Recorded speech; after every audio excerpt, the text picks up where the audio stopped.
Okay, guys, so Hulu's Hellraiser 2022. You had such sights to show us. Alright, let's just talk about it a little. First, I'm gonna just go ahead and tell you, spoiler warning, because I'm not gonna sit here and outline everything that happened in the movie or anything. This isn't a full review. I'm just gonna kind of talk about some of my thoughts about it, my general reaction, and I'm not gonna be careful about what I say, so there's probably gonna be some spoilers. So, let's just get into it. I am going to nitpick a lot of things because that's kind of what I do. So, I just want to get this out right at the beginning and tell you I liked this movie. It was a pretty good movie. Was it as good as the original? To me, no. Was it better than the last 4 or 5 Hellraisers that we got? Hell yeah, it was. So, I'm happy that we have it. But there are some things that kind of bugged me, some things I liked. So let's just break everything down here.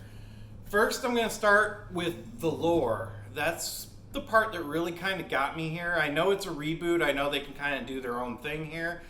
But the thing was, in Hellraiser 2 Hellbound, it was established that hands do not summon them, desire does.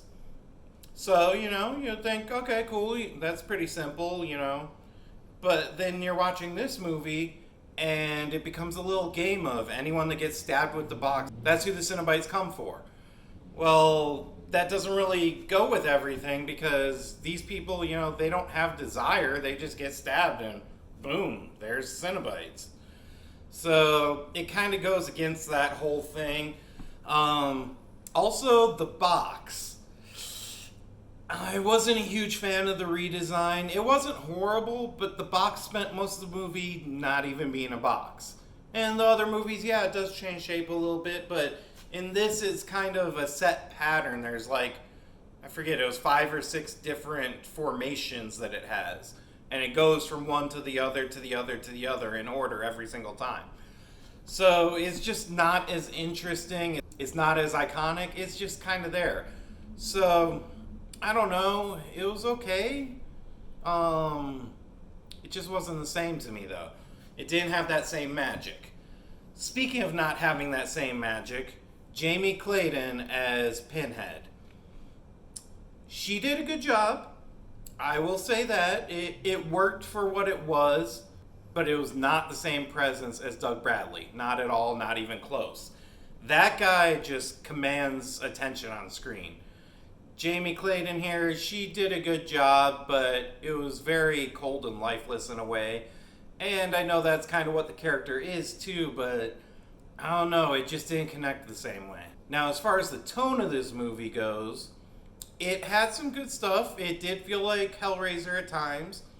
The beginning of the movie, though, I feel kind of had more of a Japanese horror inspiration. It felt a little like The Ring or The Grudge or whatever, where, they're just kind of doing their thing, telling the story, and the characters see something spooky real quick for like a split second.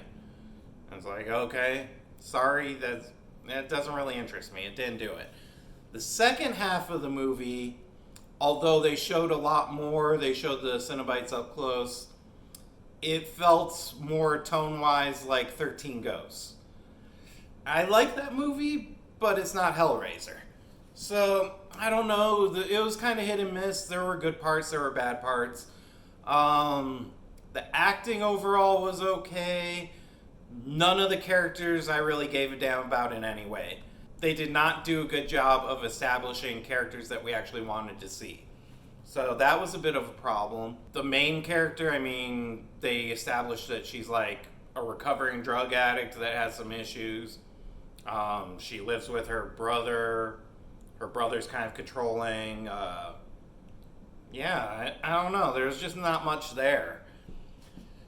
And then, I forgot to talk about, when I was talking about the box and the change in the lore and everything, the Cenobites come for whoever gets cut by the box. So you have people randomly stabbing other people at the box and they come for them and everything. They even did that to Chatterer, though. That doesn't make sense, because they would be coming for a person's soul. Does Chatterer even have a soul at this point? Like, I don't know, that just didn't work for me. It was never supposed to be about, oh, you got cut by this thing, so now they're going to come for you. It was supposed to be that they're the people kind of controlling hell, trying to gather up people that get away from them, stuff like that. I don't know, just the whole, you get cut, box changes formation, and it goes to the next step until someone else gets cut and it changes formation again. It was just kind of, I don't know, lame. And then when it reaches the final formation, the person who wields it ends up basically getting a wish. They have one of however many wishes it was. It was to match the formations. Once again, I forget if it was 5 or 6 different ones. And they were all cursed in a way. They tricked them. So it really was copying the whole monkey's paw thing with that. The lighting they did a pretty good job with. I was kind of worried about that, but it was alright. The directing was okay. Some parts were kind of uninspired, but some parts were good. The Cenobite design I wasn't a fan of. I like the old ones. They stand out more. They were more unique, like, individually. Each one kind of had its own theme. This, it's more like, just cut out some pieces of skin, put some pins every here and there, do a few things. And it's just like everyone kind of blended together.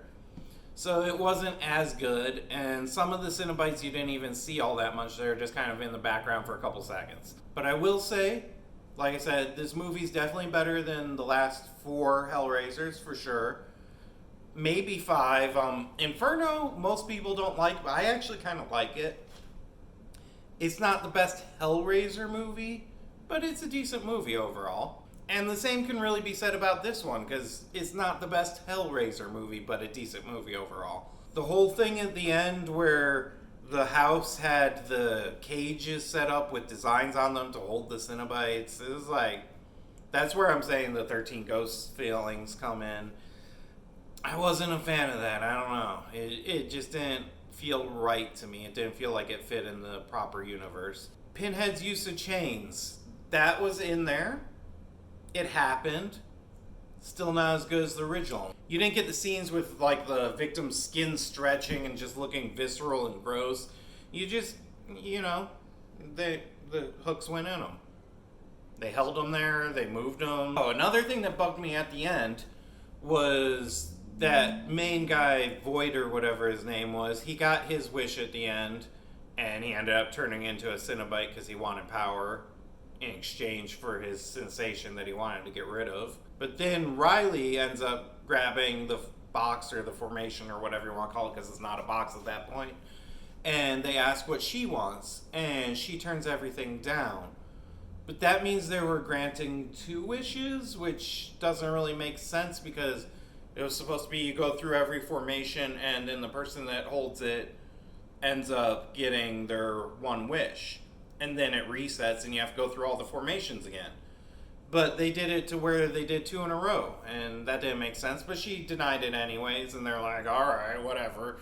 You have to suffer knowing what you cause, so there, ha ha ha, hell wins either way. I don't know. Like I said, it is a good movie. I don't want you to get me wrong. I'm complaining about a bunch of stuff, but I liked it still. Was it everything I ever dreamed of? No, it wasn't. Definitely not. Was it as good as the first, say, 4 Hellraisers? To me, no. Some people have said it's as good as the first one. Some people have said it's next in line after the first 2 or whatever. To me, I would say the first 4 are better to me. But that's just my personal taste. After that, like I said, it's kind of tied with Hellraiser Inferno for me. It's a good movie, it's watchable, it doesn't really fit into Hellraiser. It feels like a different movie that was turned into a Hellraiser movie. Just like the last 5 were, basically.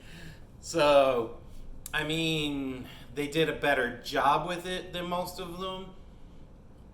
I don't know. I'd still watch this movie again. I liked it, but there were a lot of problems with it. Overall, for a horror movie, it was good. But for a Hellraiser movie, it just fell slightly short. It did good. It did many things. I'm happy we got a reboot. And I think they can build this into something even bigger and better. but we'll just kind of have to see where it goes. For right now, I'm gonna say it was good. If I had to give a rating, I'd say, I don't know, 7.8 out of 10. Like, it was pretty good.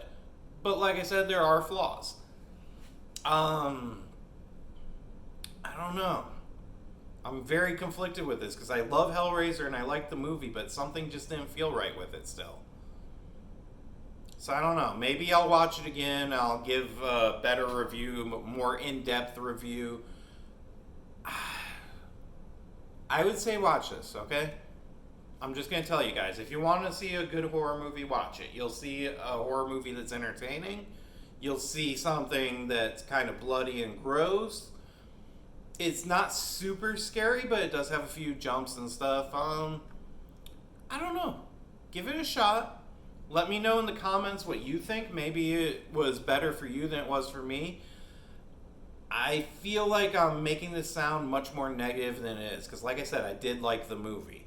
So I don't want you to take this wrong, but it is a series that means a lot to me. So I am overanalyzing like a ton of stuff in it. But yeah, go ahead and let me know what you think. Give this video a like if you agree. Share it with people, whatever. Don't forget to subscribe. Hit the little notification thing down there. You know, just get the word out. But yeah, it's a perfect movie for Halloween month. I definitely recommend watching it. Again, from the shirt you can see I love Hellraiser. And I liked this movie. I did. I really did. I know I sound very hesitant when saying that, though. And that's the problem, because there are so many just like tiny little things that kind of bug me about it, but it was still entertaining to watch. So go ahead and give it a shot and let me know what you think. Anyways, I'll catch you guys later. The suffering. The sweet suffering. Your suffering will be legendary, even in hell.